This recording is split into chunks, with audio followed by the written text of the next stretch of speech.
So I recently sat down and did my annual viewing of Jesus Christ Superstar. Look, I've always loved this movie. It's not perfect, but it moves me. This most recent time watching it, I felt like I was witnessing something between a divine revelation and a theatrical fever dream set to a guitar solo. Maybe both.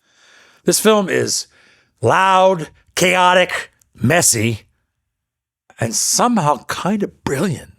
In my opinion, Norman Jewison's 1973 adaptation of Andrew Lloyd Webber and Tim Rice's rock opera is one of the boldest retellings of the Passion story ever put to screen. It's wild, deeply stylized, and full of contradictions. Yeah, it doesn't always work. But when it does, it absolutely soars. And that tension, that push and pull between genius and misstep is exactly what makes it so fascinating to me. Right from the beginning, the opening guitar riff and overture, this film makes it clear. This is not your grandma's gospel. We see the cast rolling into the desert on a bus, unloading props and costumes. Now, this meta theatrical setup tells you this is a performance of a myth, not a literal retelling. There's this clever kind of detachment from the outset, and that gives the film freedom to get weird. Carl Anderson's Judas is the emotional heartbeat of this movie.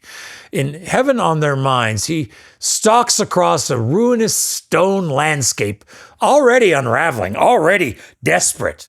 His performance is incredible. It's electric. Every word he sings feels like he's clawing it out of his chest. And then you got Ted Neely's Jesus, almost ghost-like at first. He's soft-spoken, he's floating through the chaos. But then in Gethsemane, he explodes. That number is not just a highlight of the film. It's spiritual exorcism.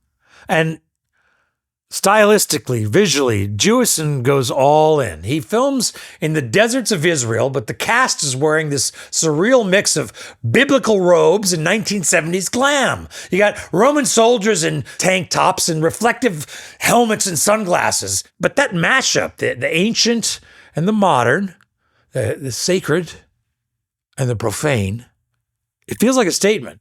Belief, power, revolution.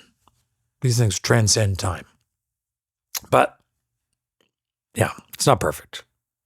Start with the portrayal of the Pharisees. Caiaphas and the council glide through scenes like shadows draped in black, speaking in deep, ominous tones, moving in lockstep like villains in a gothic horror movie. They're not people. They're symbols. Cold, calculating, unquestionably evil. And that's a problem. There's a long history of Christian storytelling that casts Jewish religious leaders as villains. And even though I don't think Jesus Christ Superstar was made with anti-Semitic intent, the visual language it uses echoes those harmful tropes. If you compare the Pharisees to Pilate, who in Pilate's dream is given introspection, dreams, and doubt, or to Judas, who gets not only a rich emotional arc, but an entire cosmic finale in Superstar. The Pharisees get nothing like that. No inner conflict, no humanity. And a film so focused on struggle, on internal questions of faith and doubt, that lack of nuance isn't just a narrative flaw, it feels like a moral flaw.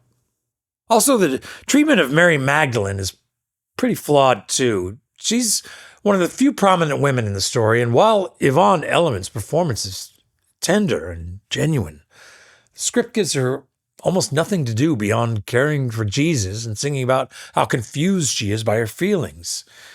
The song I Don't Know How to Love Him is beautiful, yes, but it pins her entire identity to her emotional turmoil over a man. There's so much potential depth there that the film never really explores.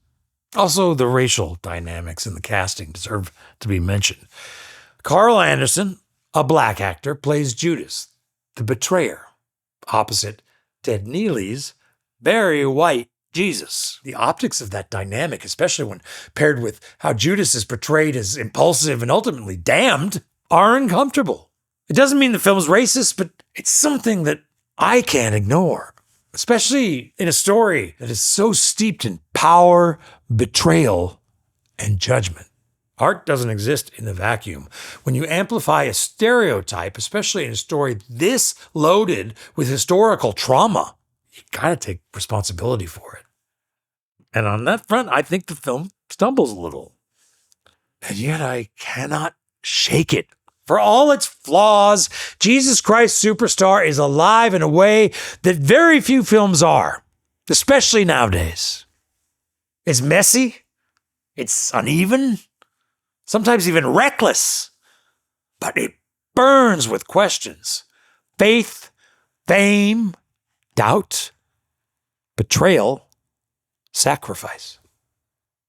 The final crucifixion sequence is devastating. There's no resurrection, just stillness, absence. This isn't a clean film. It's raw theater under a brutal sun. It doesn't offer salvation. It offers struggle. And maybe that's what makes it a masterpiece. Not in spite of its flaws, but because of them. Because, like the story it tells, it's full of beauty and betrayal, doubt and devotion.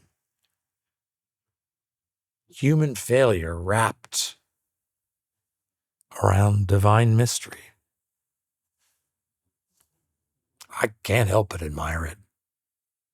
So what do you think? Have you seen Jesus Christ Superstar? Did it work for you? Did it bother you? Let me know in the comments. Let's talk about it. And if you like this breakdown, hit that like button, subscribe, and all that stuff. Until next time, keep watching weird, beautiful things.